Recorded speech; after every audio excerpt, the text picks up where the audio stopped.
मैं डॉक्टर हेम। चलिए बातें करते हैं कि समुद्र के किनारे जो रेत होती है, समुद्र तट पर जो रेत बिखरी होती है, आखिर वो क्यों होती है, उसका क्या काम होता है। समुद्र के किनारे जो रेत होती है वो मिट्टी वाले हिस्से, भूमि के मिट्टी वाले हिस्से और समुद्र के पानी वाले हिस्से को जोड़ती है, बल्कि ये कहें कि अलग करती है। जोड़ती भी है और अलग भी करती है। तो ये जो रेत होती है, ये रेत पाउडर फॉर्म में होती है, जो थोड़ी मोटी होती है। ना ये चट्टान है और ये ना मिट्टी है, बल्कि इसके गुण बीच बीच के हैं। तो इसका क्या रोल है, देखिए। समुद्र की लहरें लगातार समुद्र के बीच से चल करके चलते चलते बड़ी होते होते होते होते समुद्र के तट पर आती हैं और तट से टकराती हैं। अगर ये रेत ना हो तो क्या हो, ये जो रेत है, ये रेत ज़रूरत पड़ने पर सिकुड़ती भी है, फैलती भी है, धूप भी सोखती है, पानी भी सोखती है, गर्मी भी सोखती है, प्रेशर भी सोखती है। यानी कि यह धूप हो, गर्मी हो, हर तरह की प्रेशर के लिए, टेम्परेचर के लिए, सबके लिए ये बफर का काम करती है। एक तरह के शॉक एब्जॉर्बर का काम करती है, यानी कि झटके को झेलने का काम करती है। अगर रेत ना झेले झटका तो ये झटका कहाँ जाएगा, ये झटका तट पे लगेगा तो तट टूट फूट जाता।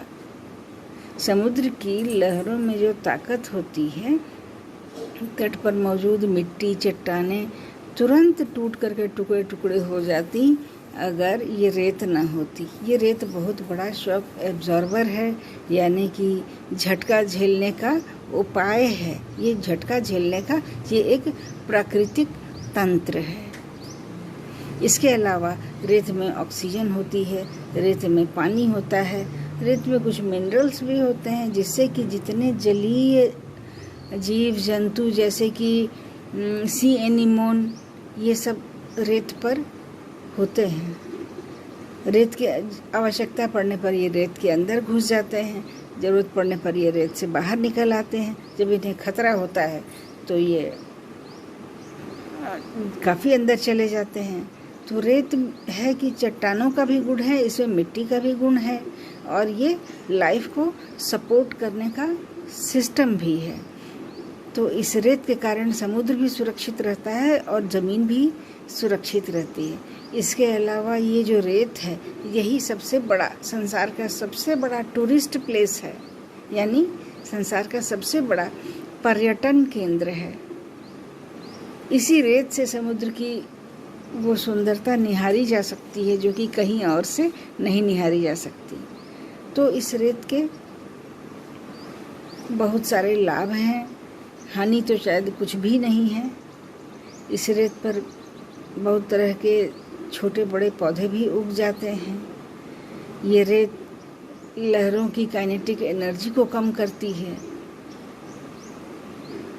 ये रेत गर्म और ठंडी होकर के हवा की दिशा को भी तय करती है।